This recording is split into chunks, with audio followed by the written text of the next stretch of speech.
Today I'm going to review Jason Bourne. I remember everything.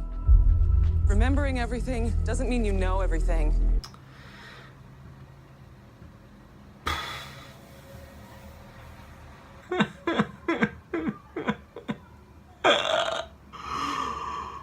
Okay, it's been a long time since we've had a Bourne film, proper Jason Bourne film.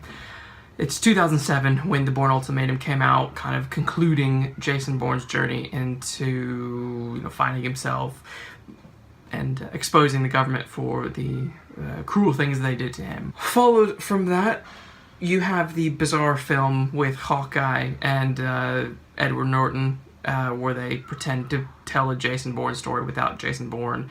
That doesn't really go anywhere at all. Paul Greengrass and Matt Damon said they weren't going to come back after Ultimatum and blah, blah, blah, blah. And finally, years later, they agreed to, come back and do another Bourne film. They feel they have more story to tell.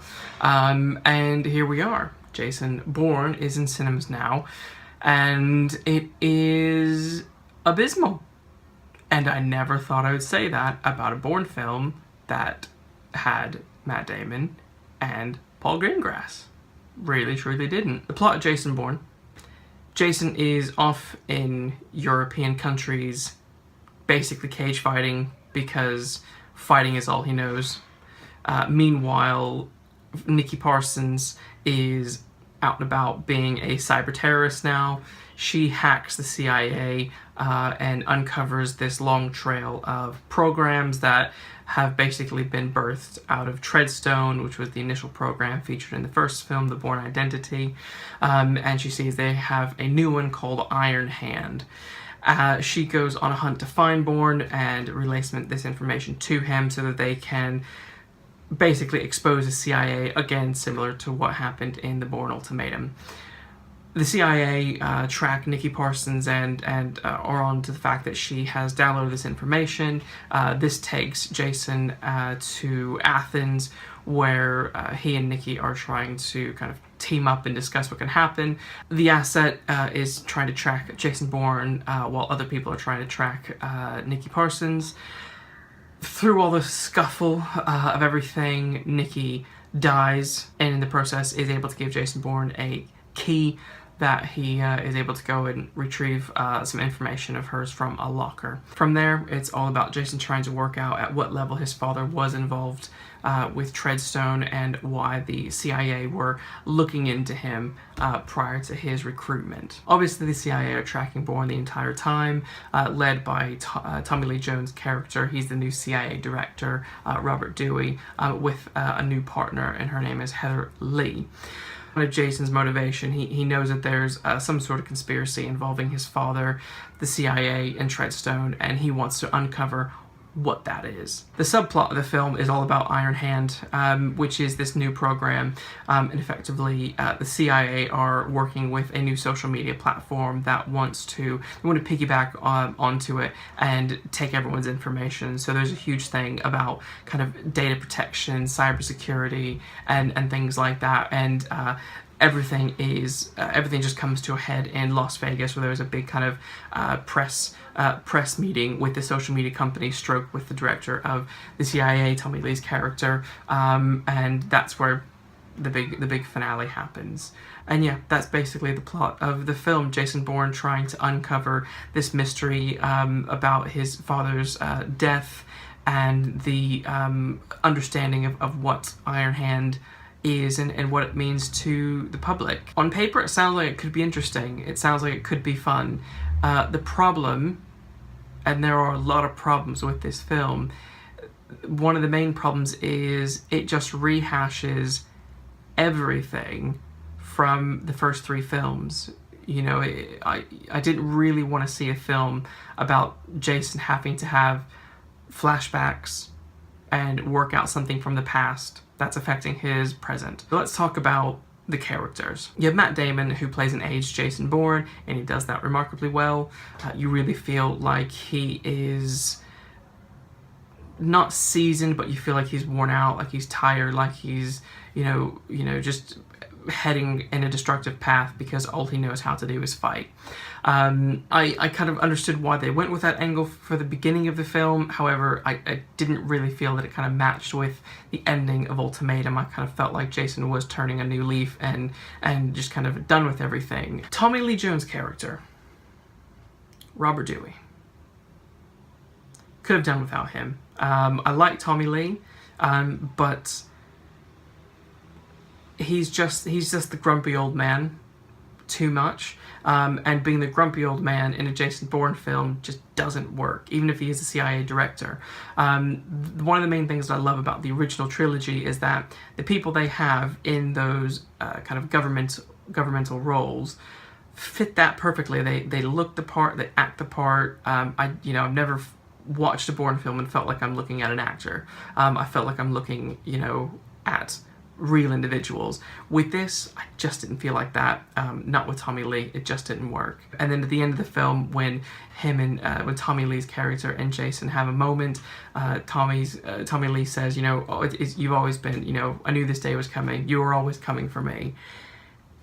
And it gives the impression that his character is way more important than he really is. Alicia Vikander, she plays the up-and-coming CIA agent, Heather Lee. They might as well just cast a blank wall because there would be more entertainment there. She was dull, lifeless, boring, annoying. Nothing about that character was good. Nothing. I have never been more frustrated with a character on screen in a long time than I have been with her. They attempt to make her out to be this, I'm on Jason's side, I can bring Jason in, I'm against the badness of the CIA, when in the end she's just a corruptible git just like the rest of them. And it's not even in a likable way. If she actually had character and personality, sure, I could have bought it. I could have bought her being a manipulative, jackass who wants to, work her way up in the chain of command. Sure, I could have got that, but it didn't work. They didn't play that off well whatsoever. Now, Vincent Cassel played the asset. I had such high hopes for this, and I thought, yeah, he could be a really cool villain for Jason Bourne. There was so much hype built around the fact that Vincent was going to be the asset. I really thought, or going to be one of the main antagonists. I thought he was going to be something unique and special. He isn't at all. The character Heather Lee asks Robert Dewey, does the asset know Jason Bourne? And Robert Dewey just kind of says, oh, ignore that. There's some history, but ignore it. And so you kind of feel like, oh, cool, there's actually going to be something interesting come up.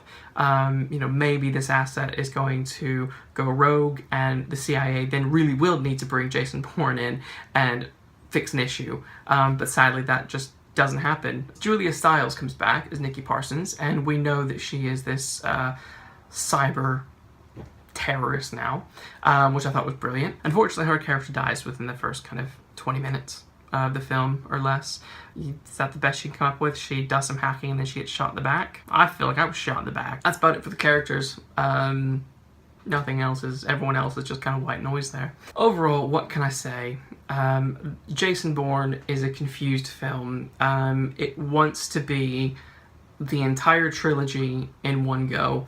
It wants to be Jason Bourne learning about his past. It wants to be Jason Bourne taking down the government and exposing them. It also, but then at the same time, also wants to be Jason Bourne just trying to, hide and be on the run from everyone. While I was watching the film, I didn't even feel the filming style, the way it looked. It didn't feel like a Jason Bourne film. There's a unique, real-world feel to the first three films. This felt, at times, too fantastic. It just felt like the reality of the Bourne universe was gone. I want to blame the Bourne legacy for this kind of fantastic element that's been introduced to the Bourne franchise. That film introduced basically a super soldier serum and all kinds of ridiculousness. So what is this nonsense? I just don't get it. I really thought that they were going to have a good, solid film. I really believed in Paul Greengrass and Matt Damon. One of my friends said that they just felt like they made this film because those two want to go and make another film, and this was kind of an obligatory way of doing that. And God, I really didn't want to believe that, but now I kind of do. I love the Bourne franchise, but this was bad. This was very, very bad. I'm going to give you a better Jason Bourne 4 right now. Jason Bourne, he's chilling, he's relaxing in, I don't know, some state somewhere. Let's put him in Idaho, somewhere where he's far away from people. He's got himself a nice little house, doing something, job-wise that is quite mundane and quiet and completely opposite to his life as Jason Bourne. In the books, there is a rival of his called the Jekyll. What happens is, let's bring the Jekyll into the picture.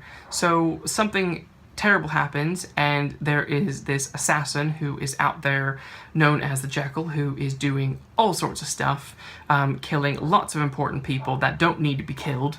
So kind of the opposite of what Jason was doing, killing important people that needed to be killed. The government is trying to work out what they can do, how they can resolve this issue, and then they need to go on a hunt for Jason Bourne, whether they use Nicky Parsons as a way to locate Jason Bourne or whatnot. That is, that can be developed. That could have been developed later, but that could have been a nice way of connecting Nicky back to Jason to bring Bourne back into the program, and kind of bring everything full circle. Like, you brought me in the first time, you screwed me over, now you need my help. If you want my help, things are going to be completely different from here on out. That could have created a whole new approach. That could have been a completely better film. That could have been Jason Bourne on the hunt for a specific person. That could have put him in a completely different scenario. Why they didn't do that, why they didn't have Vincent as the Jekyll, which I really thought they were going to do, is beyond me.